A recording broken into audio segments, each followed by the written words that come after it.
जय श्री कृष्णा। आप सुन रहे हैं वैशाख मास महात्म का 15वां अध्याय। श्रुतदेव जी बोले, हे राजन, मधुसूदन भगवान के प्यारे पाप नाशक वैशाख महात्म का फल और भी सुनो। प्राचीन काल में पांचाल देश में पुण्यशील और बुद्धिमान भूरियस का पुत्र पुरुयस था। पिता के मरने पर वो राजा हुआ। वह बहुत शूरवीर, उदार, धनुर्विद्या में बड़ा प्रतापी था, धर्म पूर्वक पृथ्वी पर शासन करता था। लेकिन पिछले जन्म में इसने जल का दान नहीं किया। इस पाप के कारण कुछ काल में उसकी सारी संपत्ति नष्ट हो गई। उसे बलहीन जानकर उसके बैरी अनेक राजा आए और उसे युद्ध में जीत लिया। राजा परास्त होकर शिशनी रानी और गणों के साथ जहां का मार्ग कोई नहीं जानता था, ऐसे पहाड़ की कंदरा में चला गया। वहां 53 वर्ष व्यतीत किए। एक दिन अपने सद्गुरु का स्मरण करने लगा। तब याज और उपयाज नाम के मुनीश्वर सर्वज्ञात राजा के पास आ पहुँचे।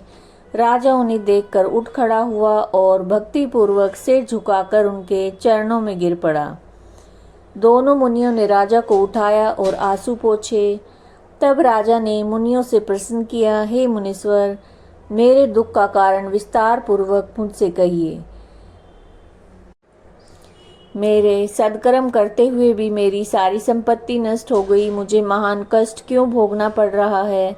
राजा के अत्यंत दुख भरे वचन सुनकर थोड़ी देर में ध्यान करके वे दोनों मुनि याज और उपयाज बोले, हे राजन, तू पहले 10 जन्मों में अत्यंत घोर पापी व्याध रहा, संपूर्ण जीव मात्र की हिंसा में तत्पर रहा। तूने कभी श्री विष्णु भगवान का नाम नहीं लिया, न ध्यान किया, न नमस्कार किया। हे राजन, ऐसे करते करते तेरे 9 जन्म बीत गए और 10वें जन्म में तू सहस्त्रादि पर व्याध का जन्म धारण करके मार्ग के पथिकों को कष्ट देकर तथा गौड़ देश की प्रजा का मांस भक्षण करके समय बिताया करता था।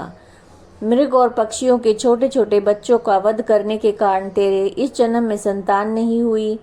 तूने विश्वासघात किए, इसी से तुझे सहोदर भाई नहीं मिले। मार्ग में यात्रियों को घोर कष्ट देने से तेरे मित्र नहीं हैं। साधुओं का तिरस्कार करने से तुझे शत्रुओं ने पराजित किया है। कभी दान नहीं दिया, इस दोष से तेरे घर में दरिद्रता आई है।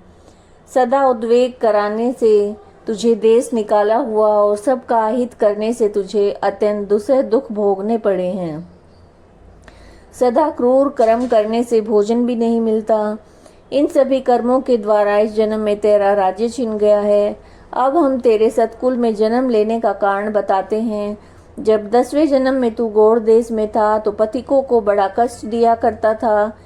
एक दिन कंटक में वन में 2 वैश्य और कर्षण नामक मुनि वहां आए, जिनमें से एक वैश्य को तूने मार डाला, उसका सारा धन छीन लिया। दूसरा अपनी जान बचाकर धन को कहीं लता पत्रों में फेंक गया और कर्षण मुनि भी अपनी मृत्यु के डर से धूप में भागे। तृषा और धूप से व्याकुल मूर्छित होकर गिर पड़े। तब तूने वैश्य धन कहाँ पटक गया है ये जानने के लिए कर्षण मुनि के कानों में फूंक मारी और कृमि और कीचड़ मिले हुए गड्ढे के जल से उनके नेत्र धोए और पंखे से हवा करने लगा।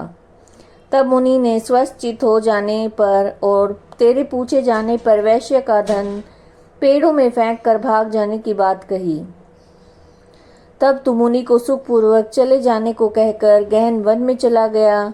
यद्यपि तूने अपने कार्य सिद्ध के लिए मुनि की रक्षा की थी, तब भी उस पुण्य के प्रभाव से तेरा जन्म महापुण्यवान विशाल राजवंश में हुआ। अब यदि तेरी इच्छा सुख, राज्य, सायुज्य, मुक्ति प्राप्त करने की है तो इस माधव नाम के वैशाख मास में अक्षय तृतीया के दिन ब्याई गई गो ब्राह्मण को दान दे। शमी, क्षत्रिय प्रतिमा दान कर, प्याऊ लगवा, स्नान कर, माधव भगवान का पूजन कर और वैशाख के जो धर्म हैं उनको करने से तेरी विजय होकर साम्राज्य की प्राप्ति होगी। सब सुख भोगेगा और अपने समान पुत्र प्राप्त करेगा। तथा सब लोग तेरे वश में हो जाएंगे। साथ ही विष्णु भगवान के साक्षात दर्शन होंगे। ऐसे कुल पुरोहित, दोनों ब्राह्मण, याज और उपयाज राजा को समझाकर अपने अपने घर को चले गए। तब राजा ने अपने पुरोहितों की आज्ञा के अनुसार अपनी बची हुई सेना को संग लेकर संपूर्ण कुटुंब सहित पांचाल नगरी में प्रवेश किया और वैशाख के सभी धर्मों को करने लगा। जब राजाओं ने फिर चढ़ाई कर दी तो घोर संग्राम कर उन सब को जीत उनके राज्य में से 10 अरब घोड़े, 3 कोट हाथी, 1 अरब रथ और 10 सहस्त्र ऊंट, 3 लाख गधे अपनी पुरी में लाया और सब राजा को देने लगा। मधुसूदन भगवान की कृपा से वो चक्रवर्ती राजा हुआ। उसके 5 पुत्र बड़े गुणवान, शूरवीर और उदार दृष्टकेतु, धृष्टद्युम्न, विजय, चित्रकेतु, मयूरध्वज नाम के हुए।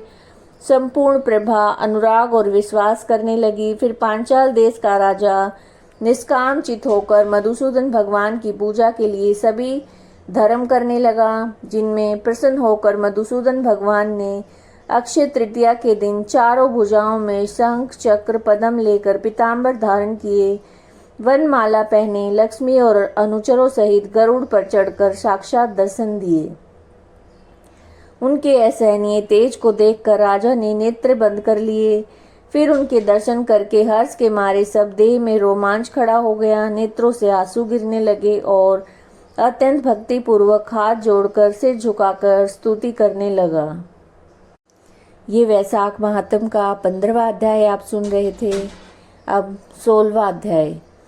श्रुतदेव जी कहने लगे, भगवान के दर्शन के आनंद में मगन हृदय वाले उस राजा ने तत्काल शीश झुकाकर प्रणाम किया और बहुत देर तक आकुल नेत्रों से विश्वात्म देव जगदीश के दर्शन करता रहा। फिर चरण धोकर जल सिर पर धारण किया और बहुमूल्यवान आभूषण, चंदन आदि से पूजन करने लगा।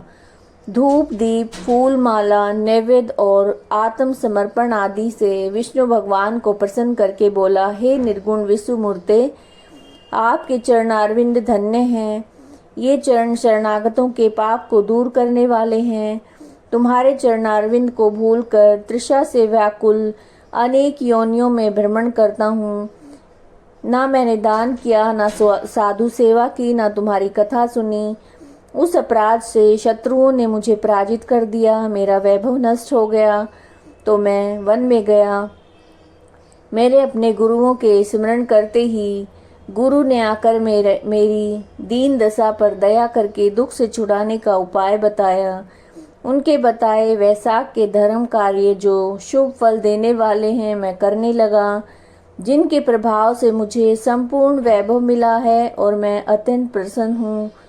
हे परमात्मन, संतों पर अनुग्रह करने वाले तुमको नमस्कार है।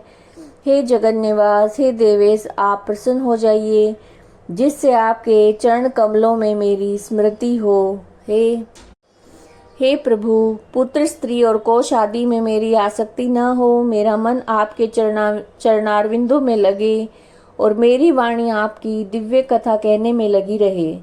मेरे नेत्र आपकी मूर्ति के दर्शन में लगे रहें। कान तथा श्रवण में, जिह्वा आपके गुण अनुवाद में अर्पित हो। नासिका आपके चरण कमल का मकरंद सूंघने में प्रवृत्त हो। हाथ आपके मंदिर की सफाई करने में तथा आपके भक्तों के सुगंध युक्त चंदन लेपन में लगे रहें।